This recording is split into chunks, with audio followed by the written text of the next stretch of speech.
RMP പ്രവർത്തകന്റെ വീട്ടിലേക്ക് മനുഷ്യവിസർജ്യം എറിഞ്ഞിരിക്കുന്നു. എന്തൊരു വീട്ടിലേക്കല്ല, കിണറ്റിലേക്ക് വെള്ളം കുടിക്കാൻ പറ്റാത്ത പോലെ. ഒന്ന് ആലോചിച്ച് നോക്കൂ, 3 വീട്ടിലേക്കുള്ള വെള്ളം എടുക്കുന്നത് ആ കിണറ്റിൽ നിന്നാണ്. മനോജൻ എന്നും പറഞ്ഞ ഒരു വ്യക്തിയുടെ വീട്ടിൽ നിന്നാണ് എടുത്തിരിക്കുന്നത്. അപ്പോൾ ശ്രീമതി രമ പറയായിരുന്നു, അദ്ദേഹത്തിനെ കൊന്നു കഴിഞ്ഞിട്ട് TPയെ കൊന്നു കഴിഞ്ഞിട്ട് വർഷം എത്രയായി? 12-ലല്ലേ അദ്ദേഹം പോയത്, ഇപ്പോൾ 14 വർഷമായി. എന്നിട്ടും ഇവരുടെ തീരാത്ത പക, അങ്ങനൊരു പക നിലനിർത്തി കൊണ്ടുപോകാനായിട്ട് CPMകാർക്ക് മാത്രമേ പറ്റുള്ളൂ. അതിൻ്റെ വിധി വന്നു, പലരെയും അതിന് ശിക്ഷിച്ചു, ഒക്കെ കഴിഞ്ഞിട്ട് ജീവിതം മുന്നോട്ട് പോയിക്കൊണ്ടിരിക്കുക. ഞാനൊന്ന് ആലോചിക്കുക കേട്ടോ പ്രജിത, അദ്ദേഹം മരിക്കുമ്പോൾ 51 വയസ്സാണ്. 2012 51 വെട്ടിയാണ് അവർ കൊന്നതെന്ന് ആലോചിച്ച് നോക്കൂ. എന്തുമാത്രം ഒരു വെട്ടിലൊരാൾ മരിക്കില്ലേ?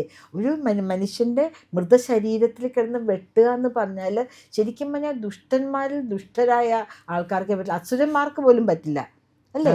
ഇങ്ങനത്തെ ഒരു മനുഷ്യനെ കുറിച്ച് ആലോചിക്കുമ്പോൾ ഇവരിനി 3.0 എന്ന് പറയുമ്പോൾ നമുക്കൊക്കെ ടെൻഷനാണ് അല്ലേ പ്രജിത? ഇപ്പം എന്താ നടക്കുന്നത്?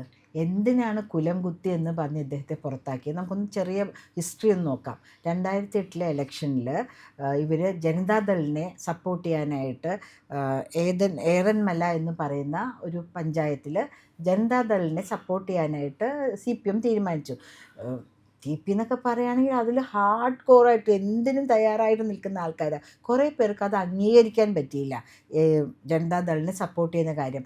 അപ്പോഴാണ് കുലം കുത്തി, ഏറ്റവും നമ്മുടെ ഒരു ഹിസ്റ്റോറിക്കലായിട്ട് പോകാൻ പോകുന്നൊരു വാക്കാണ്, പിണറായി കോയിൻ ചെയ്തൊരു വാക്കാണ് കുലം കുത്തി എന്നുള്ളത്. കുലം കുത്തി എന്ന് പറഞ്ഞിട്ട് അദ്ദേഹത്തെ പാർട്ടിയിൽ നിന്ന് പുറത്താക്കി.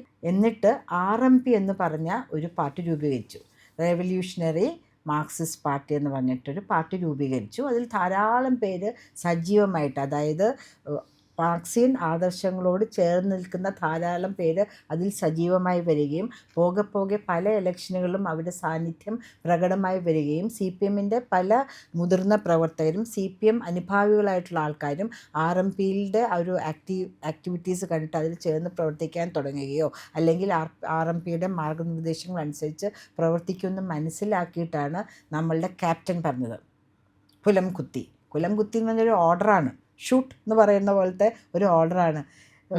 51 വയസ്സായൊരു മനുഷ്യനെ കൊല്ലുക എന്ന് പറഞ്ഞാൽ കുടുംബത്തിൻ്റെ കാര്യമൊന്നും ആലോചിച്ച് നോക്കൂ. ഭാര്യയുണ്ട്, മക്കളുണ്ട്, അവരൊക്കെ തകർന്നു പോകുന്ന ഒരു അവസ്ഥയിലല്ലേ. പക്ഷേ അവിടെ നിന്നൊരു ഫീനിക്സ് പക്ഷിയെ പോലെ ഭാര്യ രമ ഉയർന്നു വന്നു. കഴിഞ്ഞ 5 വർഷം സ്ത്രീകളുടെ എല്ലാ കാര്യങ്ങളും മുൻനിർത്തി സംസാരിച്ചത് രമയാണ്. രമയ്ക്ക് അവരൊരു പട്ടവും നൽകി, ആസ്ഥാന വിധവ.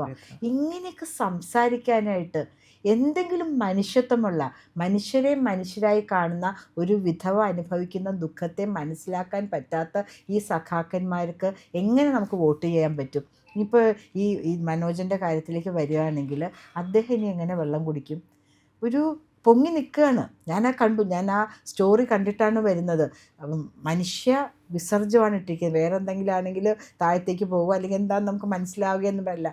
അങ്ങനെ അതങ്ങനെ മുകളിൽ പൊങ്ങിക്കിടക്കുമ്പോൾ 3 കുടുംബത്തിൻ്റെ കുടിവെള്ളമാണ് അവരില്ലാതാക്കിയത്. ഈ വേനൽക്കാലത്ത് എങ്ങനെ അവർക്ക് വെള്ളം കുടിക്കാൻ പറ്റും? ഒരു ഗ്രാമമാണെന്ന് നമുക്കറിയാം. ചെയ്യുന്ന പ്രവൃത്തിയാണല്ലോ ഈ മനുഷ്യവിസർജ്യമൊക്കെ എറിയാന്ന് പറയുന്നത്. എത്ര അധമന്മാരായിട്ടായിരിക്കും അത് ചെയ്തത്. അതാണ് പറഞ്ഞത്, എത്രയ്ക്ക് നികൃഷ്ട ജീവികൾ.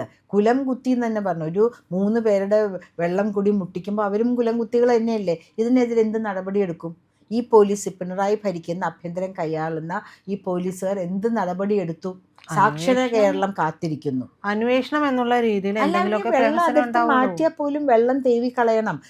കളഞ്ഞാൽ ഈ വേനൽക്കാലത്ത് ഉറവ് വരുമോ എന്നൊന്നും അറിയില്ല. അങ്ങനെയുള്ള കാലഘട്ടത്തിൽ അതുപോലെ തന്നെ അവരുടെ സാമ്പത്തികാവസ്ഥ നമുക്ക് കൃത്യമായിട്ട് അറിയില്ല. വെള്ളം കൊണ്ടുവരാൻ പറ്റുമോ? ലോറിയിൽ കൊണ്ടുവരാൻ പറ്റുമോ? ടാങ്കിലടിക്കാൻ പറ്റുന്ന പോലത്തെ നാട്ടിൻപ്രദേശത്തൊന്നും അങ്ങനെ ടാങ്കൊന്നും ഉണ്ടാവില്ലല്ലോ. ഇതിപ്പോൾ പറവൂരൊക്കെ പോയാൽ ഞങ്ങളുടെ വീട്ടിൽ ഇപ്പോഴും കിണറൊക്കെ തന്നെയാണ് ഇരിക്കുന്നത്. ആ കിണറ്റിൽ നിന്ന് എല്ലാ കാര്യങ്ങൾക്കും വെള്ളം എടുത്ത് കുടിക്കാൻ, കുളിക്കാൻ, അതുപോലെ മുണ്ട് നനയ്ക്കാൻ, എല്ലാ ആവശ്യങ്ങൾക്കും ഒരേ കിണറ്റിൽ നിന്ന് തന്നെയാണ് വെള്ളം എടുത്ത് പോകുന്നത്. അങ്ങനെയുള്ള അവസരത്തിൽ ഇവർക്ക് വന്നിരിക്കുന്ന ഫിനാൻഷ്യൽ ഇതുണ്ട്, ഒരു ബുദ്ധിമുട്ട് അവർക്ക് അനുഭവപ്പെടാം. ഇത് മുഴുവൻ തേകി വൃത്തിയാക്കണ്ടേ, അതിന് തേകാനുള്ള ഒരാളെ കിട്ടണ്ടേ, ഇതൊക്കെ അതിഥികളായിരിക്കാം, അവരൊക്കെ തിരിച്ചു പോയിരിക്കാം. ഇതൊക്കെ ആര് അഡ്രസ്സ് ചെയ്യും? നമുക്ക് ഒരു റിപ്പോർട്ട് വേണം. ഇന്ന് വൈകുന്നേരത്തിനുള്ളിൽ കേരള ജനതയ്ക്ക് വേണ്ടി നമ്മൾ ആവശ്യപ്പെടുകയാണ്, എന്താണ് ഗവൺമെൻറ് ഈ സാഹചര്യത്തിൽ ആ കുടുംബങ്ങൾക്ക് വേണ്ടി ചെയ്തു കൊടുക്കാൻ പോകുന്നത്? വെള്ളം വറ്റിച്ചു കൊടുക്കുമോ? പുതിയ വെള്ളം അടിച്ചു കൊടുക്കുമോ? ടാങ്കറിൽ കൊണ്ട് അടിച്ചു കൊടുക്കുമോ? അതിനുള്ള രൂപ ആര് കൊടുക്കും? അതിന് ചിലവാകുന്ന തുക ആര് കൊടുക്കും? ഗവൺമെൻറ്റിൻ്റെ അല്ലെങ്കിൽ പഞ്ചായത്തിൻ്റെ നേതൃത്വത്തിൽ ഈ കാര്യങ്ങൾ ചെയ്തു കൊടുക്കുമോ? എത്ര മണിക്കൂർ കുടിവെള്ളമാണ്, ദാഹജലമാണ് ഏറ്റവും ആവശ്യം. പിന്നെ വരുന്നുള്ളൂ ആഹാരവും വസ്ത്രവുമൊക്കെ. നിരാഹാരം എന്നാണ് പറയുന്നത്. ആഹാരം കഴിക്കാതെ കിടക്കുന്ന ആളുകൾക്ക് പോലും വെള്ളം കുടിക്കാതിരിക്കാൻ പറ്റില്ല, നിർജ്ജലീകരണം വരും അല്ലേ? അങ്ങനെ നിരാഹാരം കിടക്കുന്ന ആൾക്കാർ പോലും വെള്ളം കുടിച്ചിട്ടാണ് ജീവിക്കുന്നത്. അപ്പോൾ ഇന്ന് വൈകുന്നേരം 6 മണിക്ക് മുമ്പിൽ നമ്മൾ കേരളീയർ ആവശ്യപ്പെടുകയാണ്, ഈ കുടുംബത്തിന് ഈ കുടുംബത്തിൻ്റെ കാര്യത്തിൽ എന്ത് തീരുമാനമെടുത്തു? അതിൽ പ്രത്യേകിച്ച് തീരുമാനം ഉണ്ടാകുമെന്ന് എനിക്ക് തോന്നുന്നില്ല. തോന്നുന്ന കാര്യമില്ല, അതെല്ലാവർക്കും അറിയാൻ തോന്നുന്നു. നമ്മൾ ഡിമാൻഡ് ചെയ്യാണ് ചെയ്യുന്നത്. ഈ ഫ്ലോറിൽ ഇരുന്ന് ഈ കേരളത്തിലെ 3.5 കോടി ജനങ്ങൾക്കും വേണ്ടി നമ്മൾ ഡിമാൻഡ് ചെയ്യാണ്. ഞങ്ങൾക്കറിയാൻ അവകാശമുണ്ട്, എന്ത് നിങ്ങൾ ചെയ്തു കൊടുക്കും, ശരിയല്ലേ? നമുക്കറിയണ്ടേ? ഇനി നാളെ ആരുടെ വീട്ടിലേക്കാണ് ഇവർ വലിച്ചെറിയാന്നറിയോ? ആരുടെ കുടിവെള്ള സ്രോതസ്സാണ് ഇങ്ങനെ മലിനപ്പെടുത്തുന്നത് നമുക്കറിയോ? ഇതൊക്കെ നമ്മുടെ സംസ്കാരമാണത്. കുട്ടി അങ്ങനെ പറഞ്ഞ് നമുക്ക് തള്ളിക്കളയാൻ പറ്റില്ല. സംസ്കാരം മാറ്റണം. വി ഡോണ്ട് നീഡ് ദാറ്റ് സംസ്കാരം. CPM അവർ കുറേ കാര്യങ്ങൾ ചെയ്യുന്നുണ്ട്, നമ്മൾ ആരെയും കാർഡടിച്ച് ഇതാക്കാനായിട്ട് ആഗ്രഹിക്കുന്നില്ല ഈ ഫ്ലോറിലിരുന്നുകൊണ്ട്. പക്ഷേ ഇതുപോലെയുള്ള തന്തയില്ലായ്മ, ആ വാക്കാണ് നമ്മൾ കാണിക്കുന്നത്. സ്വന്തം അച്ഛന് പോലും ഇത് സഹിക്കില്ല, ശരിയാണോ? എറിഞ്ഞ ആൾക്കാർ വീട്ടിലാണിത് വന്നിരുന്നെങ്കിലോ? എന്തും ചെയ്യാമെന്നോ? ചോദിക്കാനും പറയാനും ആരുമില്ലാത്തൊരു പ്രദേശമായി മാറിയിരിക്കുന്നു എന്നാണ് കേരളം എന്ന് പറയുന്നത്. RMP എന്ന് പറയാനുള്ള ഒരു എതിരാളി, കോൺഗ്രസ് ഒരു എതിരാളി, BJP ഒരു എതിരാളി, മുസ്ലിം ലീഗ് ഒരു എതിരാളി, ഈവൻ ഇപ്പോൾ CPM വരെ അവർക്ക് എതിരാളികളായിരിക്കാം. പക്ഷെ അവരെയൊക്കെ ഇങ്ങനെ കുടിവെള്ളമില്ലാണ്ടും അവർക്ക് പുറത്തിറങ്ങാൻ പറ്റാത്ത അവസ്ഥയിലും നിർത്തുകയാണെങ്കിൽ അതൊരു നല്ല സാമൂഹിക അന്തരീക്ഷമല്ല. നല്ലൊരു പാർട്ടികൾക്ക് എല്ലാവർക്കും ജീവിക്കണം, എല്ലാ മതക്കാർക്കും ജീവിക്കാനുള്ള പോലെ എല്ലാ പാർട്ടിയിൽ പ്രവർത്തിക്കുന്നവർക്കും സന്തോഷത്തോടും സമാധാനത്തോടും കുടുംബമായിട്ട് ജീവിക്കാനുള്ള ഒരു ഉറപ്പ് കൂടി മുഖ്യൻ നൽകേണ്ടതുണ്ട്. അതിനിപ്പോൾ വരാൻ പോകുന്ന മുഖ്യനാണെങ്കിൽ പോലും എല്ലാ പാർട്ടിക്കാർക്കും തുല്യമായ രീതിയിൽ കാണണം. അത് തന്നെയാണ് നമുക്ക് പറയാനുള്ളത്. RMPയിൽ ഇനി ആരും പ്രവർത്തിക്കേണ്ടെന്ന് വിചാരിച്ചിട്ടാണ്?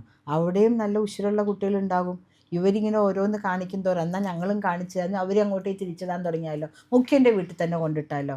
അത് പൂട്ടി വെച്ചിരിക്കുകയായിരിക്കും. അവിടെ ധാരാളം പോലീസും പട്ടാളമൊക്കെ ഉണ്ടാവുമായിരിക്കും. പക്ഷെ ഇപ്പോൾ 4-ാം തീയതി അതൊക്കെ പോവില്ലേ? അപ്പോൾ അവരുടെ കുടിവെള്ളത്തിൽ കൊണ്ടിട്ടാലോ? അല്ലെങ്കിൽ മരുമോനിക്കയുടെ വീട്ടിൽ കൊണ്ടിട്ടാലോ? മന്ത്രി വീണ ജോർജിൻ്റെ വീട്ടിൽ കൊണ്ടിട്ടില്ല, രാജൻ മന്ത്രിയുടെ വീട്ടിൽ കൊണ്ടിട്ടാലോ? എന്തായാലും ഇപ്പോൾ അവർ കറണ്ട് കട്ട് ഇഷ്ടം പോലെയുണ്ട്. അപ്പോൾ നമുക്ക് ഇരുട്ടിൻ്റെ മറവിലൊക്കെ ഇടാനും പറ്റും. പക്ഷേ ഇതല്ല ശരിയായ ജനാധിപത്യ രീതി. ജനാധിപത്യത്തിൽ വോട്ടിൽ കൂടെയാണ് നമ്മൾ ആരെ ഭരിക്കണമെന്ന് തീരുമാനിക്കുന്നത്. അവരുടെ കഴുത്തറത്തിട്ടല്ല, അവർക്ക് ജീവിക്കാൻ പറ്റാത്ത സാഹചര്യം ഉണ്ടാക്കിയിട്ടല്ല. മുമ്പോട്ട് മുന്നിന്ന് മനുഷ്യരെ പോലെ സംസാരിച്ച് തീർക്കാമല്ലോ. എനിക്ക് പ്രജിത വിശ്വസിക്കുന്ന രാഷ്ട്രീയത്തിൽ എനിക്ക് താല്പര്യമില്ല, ഞാൻ താങ്കൾക്ക് വോട്ട് ചെയ്യില്ല, കാര്യം കഴിഞ്ഞില്ലേ? നമ്മളുടെ കയ്യിലല്ലേ വജ്രായുധം ഇരിക്കുന്നത്, അതെടുത്ത് നമുക്ക് പ്രയോഗിക്കാനായിട്ട് എല്ലാ 5 വർഷത്തിലും നമുക്കൊരു ചാൻസ് കിട്ടുന്നുണ്ട്. കേരളത്തെ സംബന്ധിച്ചിടത്തോളം ആദ്യത്തെ കൊല്ലം MP ഇലക്ഷൻ, പിന്നെ 2ാമത്തെ കൊല്ലം ലോക്കൽ ബോഡി ഇലക്ഷൻ, 3ാമത്തെ കൊല്ലം അസംബ്ലി ഇലക്ഷൻ, 2 കൊല്ലത്തെ ഗ്യാപ്പ് കഴിഞ്ഞാൽ പിന്നെയും വരും. അപ്പം 3 പ്രാവശ്യം 2 കൊല്ലത്തെ ഗ്യാപ്പിൽ നമ്മൾ കാത്തിരുന്നാൽ മതി. അങ്ങനെയൊരു സാഹചര്യത്തിൽ ഇങ്ങനെയുള്ള കാര്യങ്ങൾ ചെയ്യരുത്. ഇത് ചെയ്തത് ആരാണെങ്കിലും, പിണറായി നിങ്ങളുടെ വലം കൈയായി പ്രവർത്തിക്കുന്ന ഒരാളാണെങ്കിൽ പോലും ഇടത് കൈയുടെ വലം കൈ പിടിച്ച് മാറ്റി അദ്ദേഹത്തെ സജീവ രാഷ്ട്രീയത്തിൽ നിന്ന് മാറ്റണം. ഇങ്ങനെ ഒരു സംഭവം കേൾക്കാൻ കേരളത്തിന് ഇടവരാതിരിക്കട്ടെ എന്നാണ് എനിക്ക് പറയാനുള്ളത്.